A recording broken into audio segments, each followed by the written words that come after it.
Every day, more truth is unveiled. The bold-faced lies that passed for facts are being ripped away. Ever more courageous grassroots voices are coming out and speaking truth, as is happening here. The tide is turning.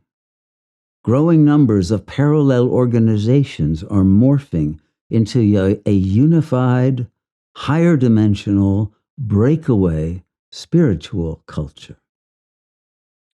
As a result, even more souls are now able to awaken, to work free of their egos, and resonate with the cosmic heart-mind, and thus abide in the serene state of pure and total presence, and the clear light of full understanding. Sages of the past and founders of religions who attained that state of total inner freedom and higher wisdom prefigured our current situation. They had to face the despots and decay of their day and developed a variety of strategies of Dharma combat.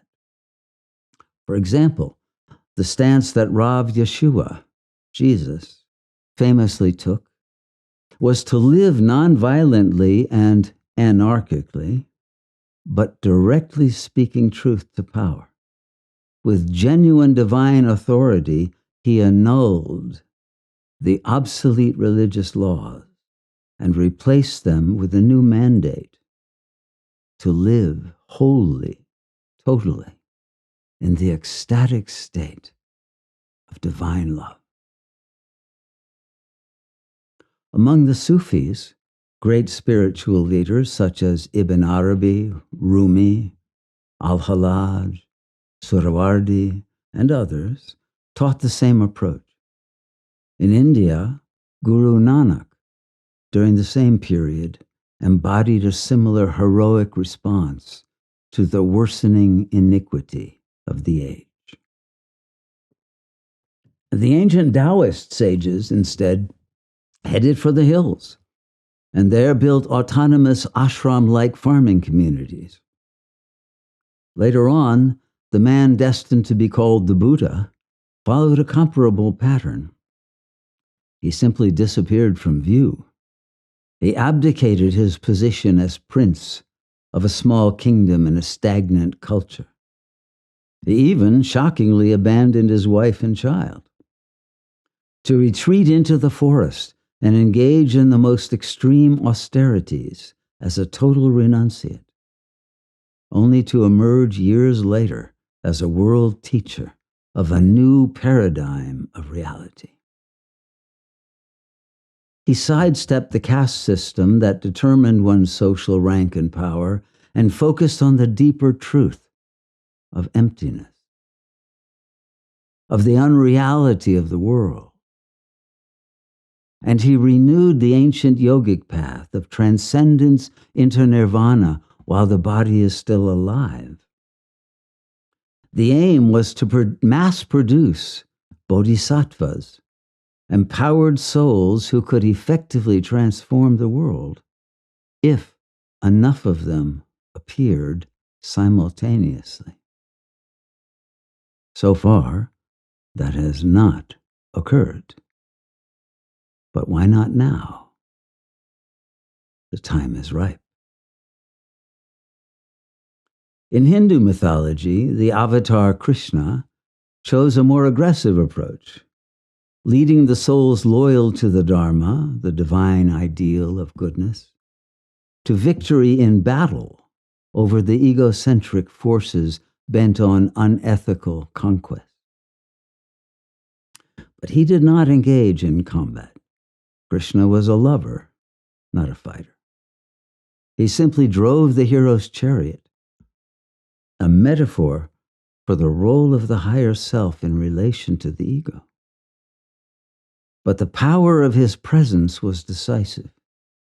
He overturned the false belief in the reality of the relative and the error of attachment to relatives with a vision of the absolute that is beyond both being and time. He taught that for awakened consciousness, there is no death.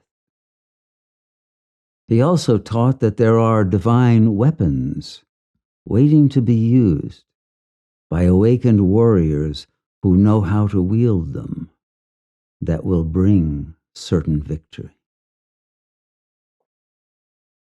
All the sages of the old traditions taught that it is the pull of the sensual realm that must be resisted, since addiction to heightened erotic stimulation is programmed into the forlorn ego as a defense against the dreaded feeling of loneliness and lack of authentic being, which under extreme stress or information overload can trigger malignant depersonalization, the kernel of psychosis. And this is what makes us vulnerable to the traumatizing phantasms enfolded in the matrix. One reason that the attainment of enlightenment or liberation from the simulation by attunement to our non-local, non-objectifiable cosmic self seems so impossible is the presumption that one is only the limited epiphenomenal consciousness of a mortal organism. We are also made to feel that we have failed if we do not devote ourselves to our family, our nation, and the continuation of this wounded world.